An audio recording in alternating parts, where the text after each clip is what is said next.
des traits comme ça au sol. Je sais pas ça a été fait par quoi. On dirait par... Alors, c'est de l'or ou pas? C'est de l'or ou pas? Quand tu trouves de l'or, tu nous appelles, hein? On est dans la zone de confort, lui, il est dans la zone de la recherche. Appelle-nous quand il y a de l'or, hein?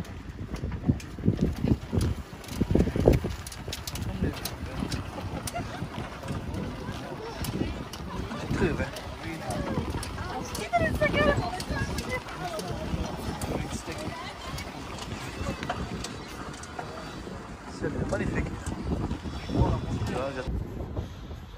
Vous savez sûrement que les antidépresseurs, c'est ce qui se vend le plus au monde maintenant, comme médicament. Comment?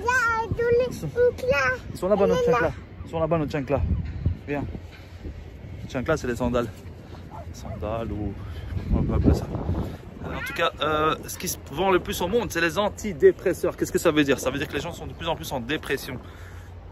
Pourquoi? Parce qu'on n'a même plus ce truc social en fait. Et maintenant ça va être encore pire parce qu'avec ce virus tout le monde a peur. Les gens ils se regardent bizarrement. Et on est devenu carrément... On nous a imposé des distances sociales. 1,50 m. Et ça met la peur dans les cœurs. Et les gens à cause de ça, ben, il y a encore plus de dépression, hein, tout simplement.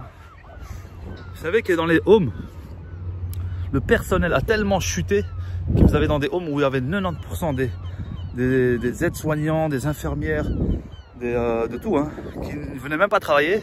Et à cause de ça, vous avez que 10% qui étaient encore là à tenir le truc pour venir aider ces personnes âgées qui étaient là, pour la plupart souffrants, déshydratés, déprimés parce que même leurs familles ne peuvent plus les voir. Donc vous en avez plein qui sont décédés, même pas du Covid-19 en fait, ils sont décédés de dépression parce que voilà, ils ne voient plus personne. Vous avez des personnes qui sont Alzheimer et quand ils voient ces personnes arriver avec des masques, ces aides-soignants, qu'est-ce qui se passe? Ils ont peur. Et voilà, ça a été une catastrophe. Ok, je disais qu'il y a plein de personnes qui sont décédées de déshydratation. Donc il n'y avait pas de personne pour s'occuper d'eux. C'était un vrai chaos, un chaos total. Mais bon, c'est une chose qui devait aussi arriver. Donc voilà, on ne sait rien y faire. C'est sale, on va laver les mains dans les mains. D'accord? Oui, avec de l'eau. Allez, je vous laisse parce que je suis avec mon fils. Je dois prendre un peu de temps avec lui. Je prends soin de lui. Salam alaikum. Donc en fait, il y a chaque fois deux solutions qui s'offrent à nous. Il n'y en a pas 10 000, il n'y en a pas 5, 6, 7, il y en a 2. À chaque fois que j'ai un souci, chaque fois que j'ai un problème, à chaque fois que j'ai quelque chose qui ne va pas, je suis en dépression, je suis en burn-out, je suis en ce que vous voulez, je suis en état négatif, je me dis deux choses. Deux choses. Soit, en fait, je vais d'abord commencer par, parce que l'humain compare beaucoup en fait. Il voit toujours sa vie idéale et il compare à sa vie actuelle. Et il voit que sa vie actuelle, elle va être basée sur quoi? Sur son passé. Donc son passé aura fait ce qu'il est maintenant. Donc son passé fait ce qu'il est maintenant. Donc on pense toujours avec le passé. C'est ça le souci. C'est qu'on se dit, voilà mon passé, j'ai ça, j'ai ça, j'ai ça. C'est par là on retient vraiment trop le négatif du passé. C'est ce qui nous a marqué, c'est ce qui nous a choqué, c'est ce qui nous a... Ouais, c'est ce qui reste le plus, qui est fort, c'est par là. C'est l'inverse qu'il faut faire en fait. Il faut donner au subconscient les choses positives, il faut lui donner le négatif. Parce que sinon, cette catastrophe, c'est là qu'on s'auto-détruit. Et donc, la solution à tout ça, c'est se dire, voilà, il y a une grande différence entre ma vie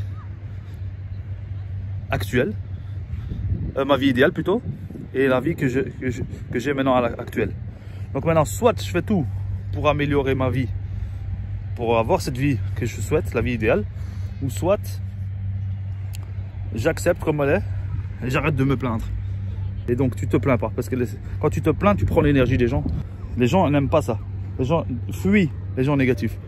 Ils fuient l'énergie négative, ils fuient les gens qui se plaignent tout le temps. Personne ne veut avoir un ami qui vient chaque fois se plaindre. J'entends les gens qui se plaignent tout le temps à longueur de journée. Donc c'est pour ça que je dis ça.